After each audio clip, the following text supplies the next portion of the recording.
Hello, everyone, and welcome to another segment of Moving Beyond Life's Giants here with Will Weeks. I am absolutely thrilled about the guest that we will be speaking to today. Her name is Frances Bailey, and I assure you, and I can say this with a level of confidence, that after hearing her story today, it will certainly touch hearts, which in return will change lives.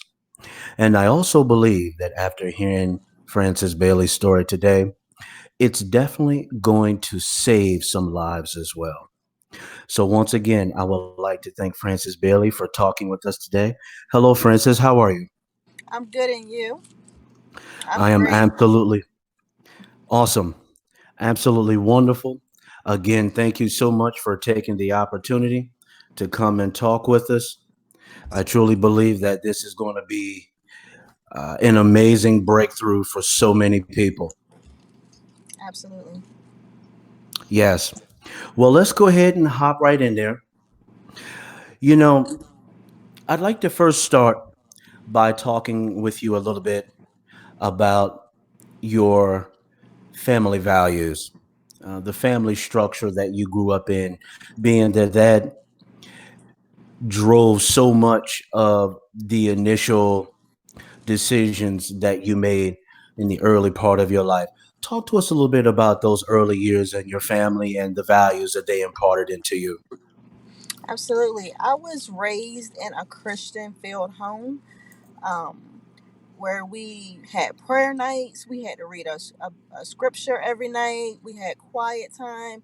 We were on the usher board. We were on the choir. We went to church faithfully every Sunday. We basically could almost recite the Bible, basically. Um, we was very in a tight knit Christianity home. I grew up in that with my father being that main leader, making sure that you know we stayed on the right path. Hmm. Hmm.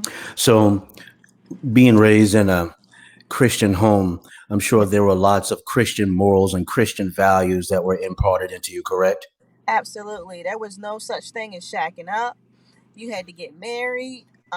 That's kind of like what I saw from being a child. Like you grew up, you get married. There's no shacking up. There's no having sex before marriage. No kissing, that kind of stuff. So there were the Hmm. values that was installed in. Yeah, absolutely.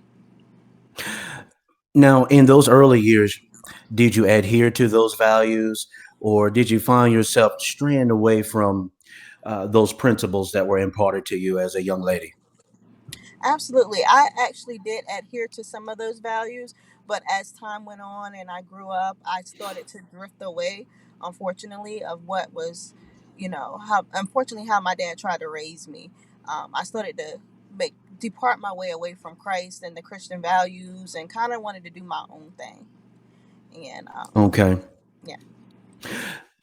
Describe to us a little bit about what you mean when you say I started to do my own thing. Give us some examples. I basically started partying.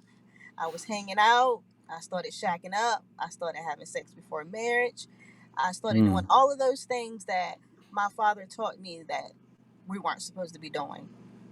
mm. I I kind of just wanted to do what I thought was fun, wanted to do what felt comfortable to me and what was convenient for me at that time.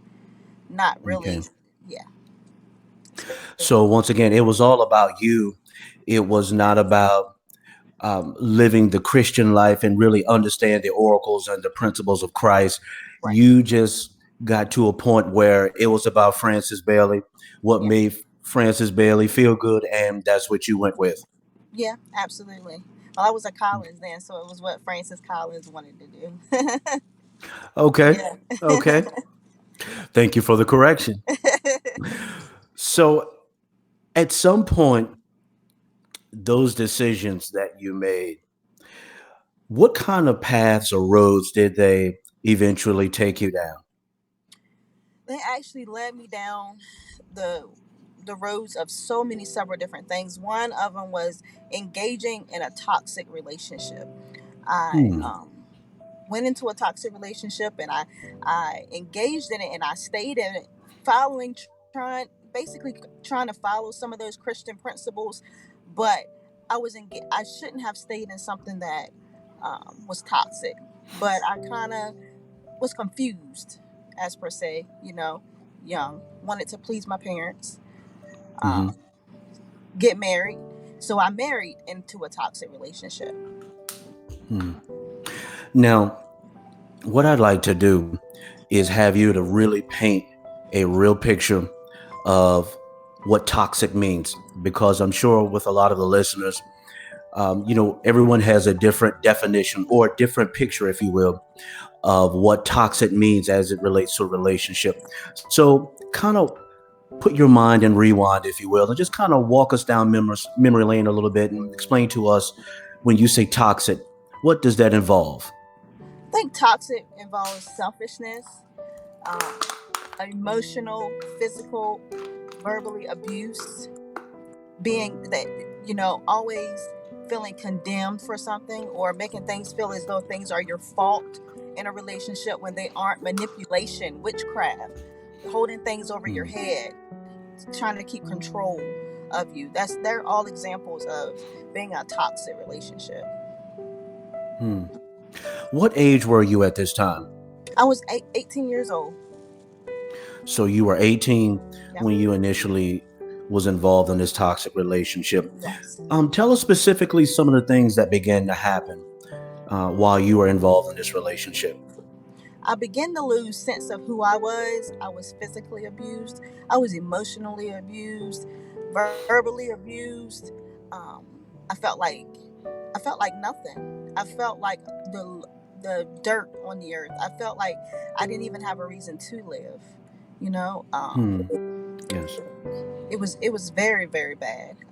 Some things I can't even explain of how far down I felt, um, being in that type of relationship. Francis, I'd like to ask you a question. Hmm. So, when you really look back at this, the world has a cliche that says hindsight is 2020, meaning that when you look at things, once you've had the opportunity to maneuver past that particular point, some of the mistakes that we've made are so much clearer. So let me ask you this. What do you believe was the initial attraction in this relationship? I believe that the initial attraction, I can say, for staying in a toxic relationship was at that time I was financially burdened. I was scared to be, um, alone. I was scared to be alone, and then I felt like I couldn't financially make it in certain areas of my life, things I wanted to do. I was in college, I needed school money, and I felt that if I left that relationship, then I wasn't going to finish school. I needed the Hmm. money, and then how was I going to go with being alone? How was I going to explain to my parents, who going back to that Christianity thing, that I done got a divorce? Something that, they also didn't stand for. Right. And you came from a home in which divorce wasn't something traditionally that was Right. believed in. Right. Okay. Talk to us a little bit about the depth of the actions that were happening in the relationship as it relates to the physical and the verbal abuse. Give us some explicit details of what was happening or what you were experiencing. And is it fair to say that you were experiencing these things on a regular basis? Oh yeah. I would experience those things once he was intoxicated or whatever. I would be told that I was the scum underneath the bottom of his shoe. I would have Hmm. I would have alcohol poured over top of my head, and I had to sit in it. I was told that I was nothing. I was going to be nothing. Um, I was just verbally, always verbally abused. If I wasn't physically being hit on, which I was, but I done had my hair pulled, I done had my jaw fractured, I done had black eyes when I was in college. I had to walk around with hoodies on my head. I couldn't attend my games, lock myself in the room, where I couldn't be seen in public because my physical body was abused. I had Hmm. days where I couldn't even get up and go to class or go to work. I was at work several days, and the car keys would get taken from me, and I would have to try to find a way home. I had several different individuals to even offer or come to get pick me up when that abuse happened. It was just always something. Oh, wow. And during those experiences, were there family members or other very close friends that you had in your corner that were aware of what was happening? Absolutely. I had a friend who was actually murdered from domestic violence. She was shot and killed, but she would actually be one of the individuals to come and pick me up. I had other several different individuals who would actually sometimes, thinking back, they would pull up in the yard with the door open just so I could run straight out to their car because I feared for my life so bad.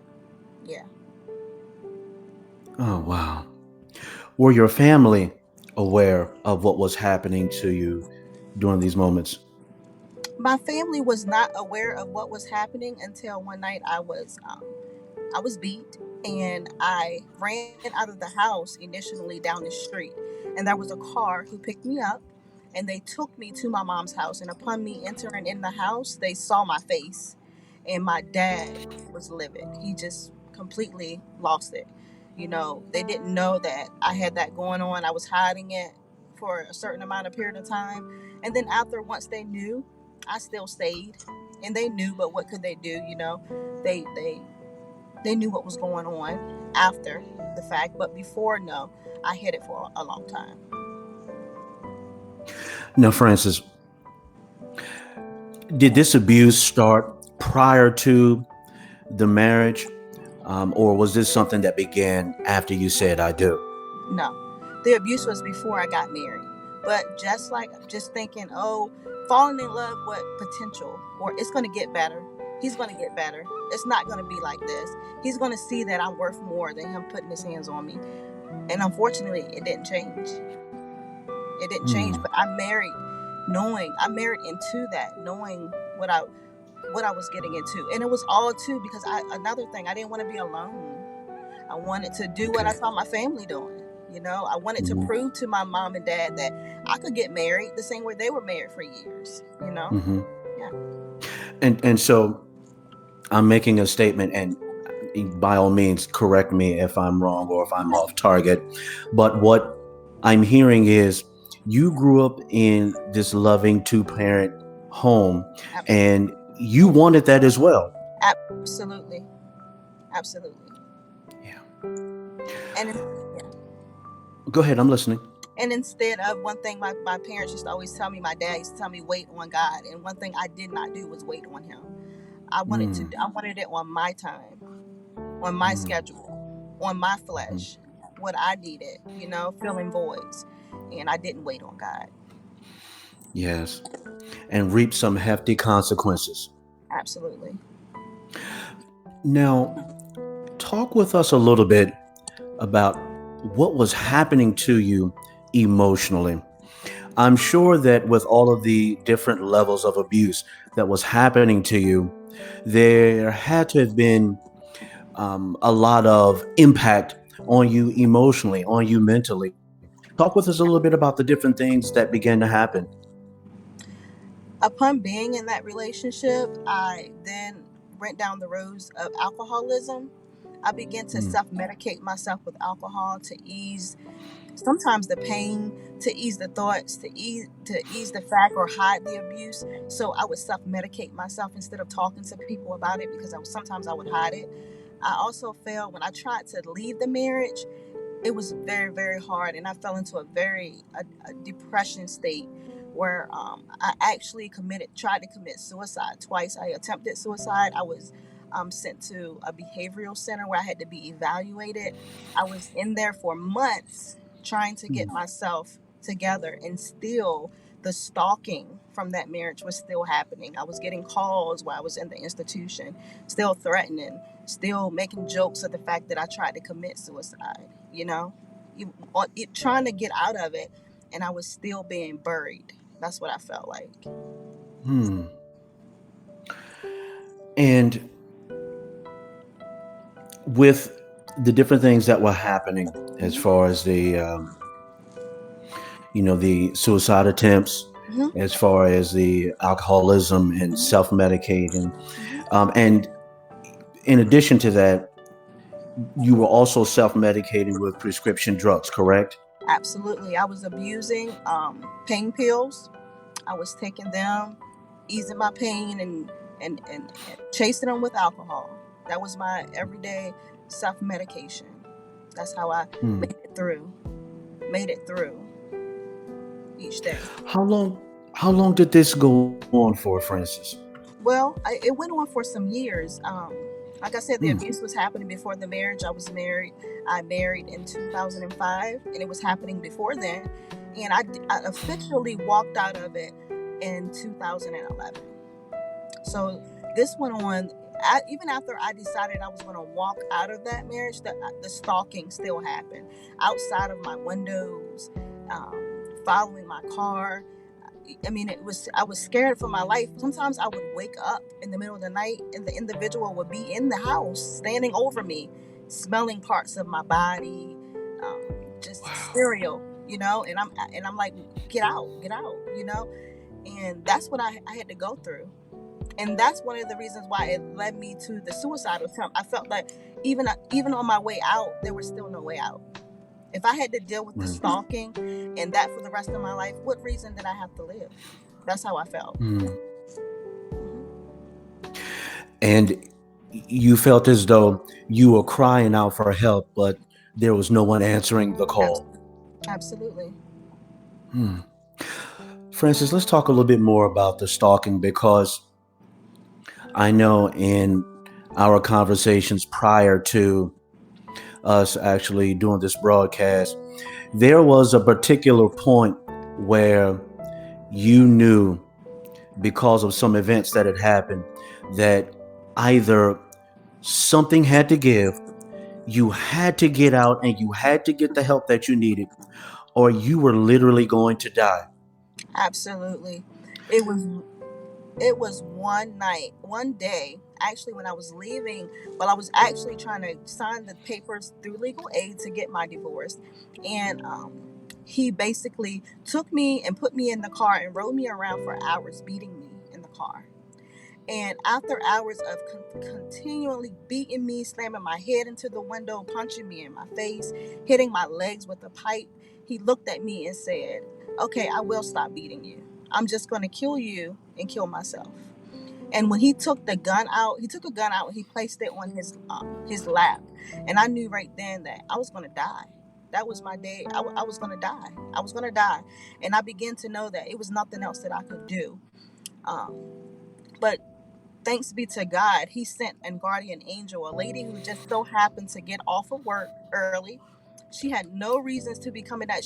Her boss came to her and said, "You know what? Why don't you just go home for the rest of the day?" And as she was Wow. coming down that lane, she saw an unusual car. And because of that moment, I tried to get out of the car and run to her car, and altercations happened. We kept fighting. He kept hitting, and I came all the way out of my clothes. I knew that if I didn't get away from him, that I was surely going to die. I don't know if it was going to kill me, kill her, and kill himself, but I knew that I had to get away at that moment. So I actually came out of my clothes that he was holding and ran to her car, and she there took me to the hospital. And from there, I knew that that was it. That was it. There was no going back. There was no thinking. There was no answering no phone calls. That was cutting all ties. That was it for me. Francis, once you got to the hospital, Hmm. it still didn't end there, correct? No. Once I got to the hospital, as I was in the room and I was sitting there, the nurses were telling me, "Stay calm. You're at peace now. You're free. The police officers are here, so you don't have to worry about anyone doing anything to you." I began to trust what they were saying and relax and shut my eyes. And I heard the curtain of the hospital room pull back, and I just decided I didn't hear the nurse try to give me any medicine or anything. So I'm wondering, why did the curtain go back? As I look up, he's standing over top of me inside of the hospital, asking me, was I okay? And I began to scream, and the police officers ran, and of course he left on foot from the hospital. Now, I want to interject just a moment because Hmm. once you were put in the hospital, Hmm. were there some police officers that were put there as a means of protection because of what had just happened? Yes. Well, these officers. But Yeah. Hmm. Go ahead. but are you saying that he still found a way to get in and to get Absolutely. past these individuals to still get into you? Absolutely. I felt like he was determined, and that's in any abusive relationship, by any means necessary, where they find a way to get what they want or to hurt or to abuse you, and he found that way by any means necessary, that it wasn't over when I got away that time, that his main objective was still to get to me. Mm, Yeah. wow. And so what happened from that point? So when you looked up and you saw him there standing over top of you, Absolutely. did those horrifying thoughts come back to you again that Yes. he was going to just try to kill you right there in the hospital? Yes, he began to. Um, I began to just scream and kick and holler, and I told him, like, I just want to stay here, and to the point I felt like, even if I stayed there, where was I going to be safe at? I wasn't safe at home. I wasn't safe in the hospital. Where do I need to go to just know that I'm going to be safe? At that Hmm. moment, I felt like there was no one to protect me, and then this was something that I never was going to get out of. Wow. What eventually happened from that point, Francis? I just packed. I basically, actually, well, you might as well say is that I kind of still fell into self-medicating myself, because then I was going through a divorce, and again I was once alone, but I found my way to trying to have a relationship with Christ, with God, and I Hmm. started to Yes. pick those values back up, and Hmm. eventually, God sent me my husband, and I have my Hmm. husband now, my husband who don't abuse me, my husband who does love me and honor me. Yes. Wow. So when you say that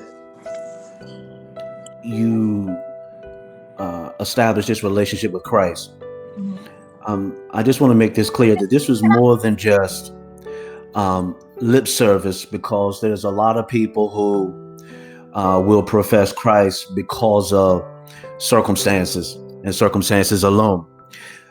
You had finally realized and come to a realization in your own mind that if it had not been for Christ, that you would not be here, I would not be.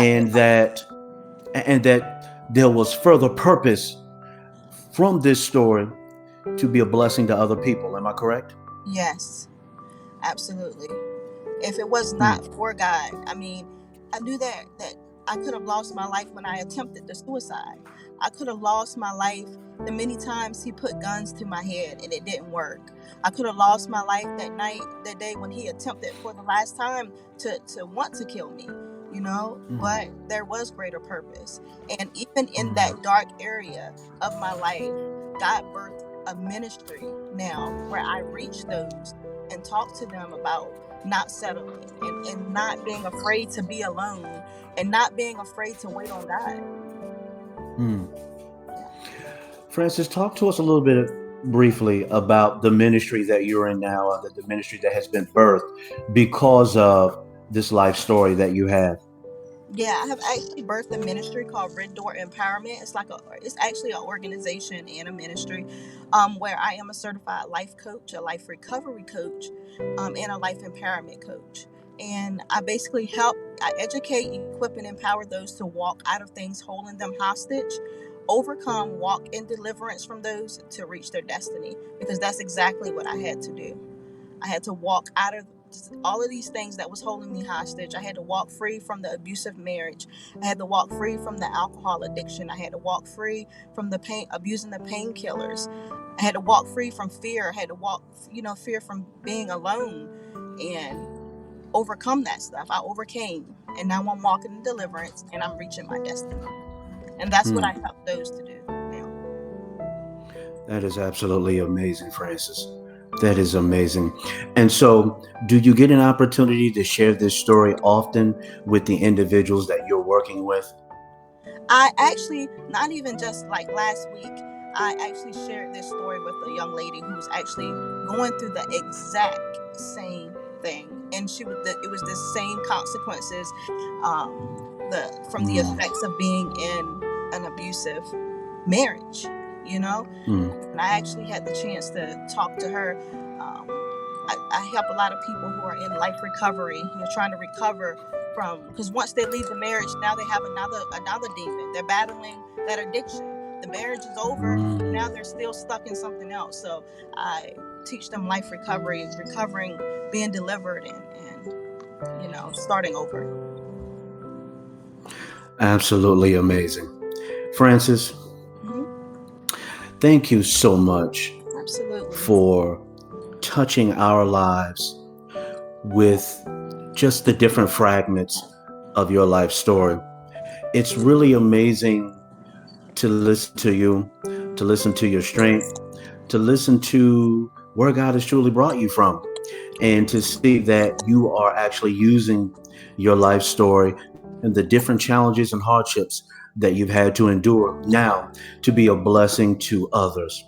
Hmm. One thing I want to say is after this broadcast, once the individuals get an opportunity to look at the bottom of this video, we will also have some resources. I'll connect with you as far as some resources that other folks may be able to connect with if they find themselves in a very similar situation as yours, Absolutely. so that they will find that there is hope. There are folks out there and entities out there that can help, and that more importantly, when you're going through these types of situations, the last thing that you have to do is to just not say anything. And what's important is sometimes we're so conditioned to be quiet. We're Yeah. so conditioned, and sometimes we're afraid to really say anything. When in reality, um, my desire, and I'm sure your desire as well, is that by listening to your story, it will stimulate the hearts of minds of someone who may be going through something very similar to know that they have to get out. And there are others who are experiencing and have experienced the same thing. And there are resources and options out there. So, Yeah. again, thank you, Francis, No for problem. sharing. This has been absolutely amazing. And I wish you the very best in Absolutely. everything that you're doing moving forward. Thank you. Absolutely. Well, for all of you who have chimed in, thank you so much. I greatly appreciate it for chiming in with another segment of Moving Beyond Life's Giants with the amazing Francis Bailey. For all of you who are interested into staying connected with us and viewing our page and what we are doing, I would love to leave you with our information. If you are on Facebook, wonderful. Please visit our page at fb.me/about weeks, ABOUTWEEKS. If you don't have Facebook, that's all right. We've got an option for you.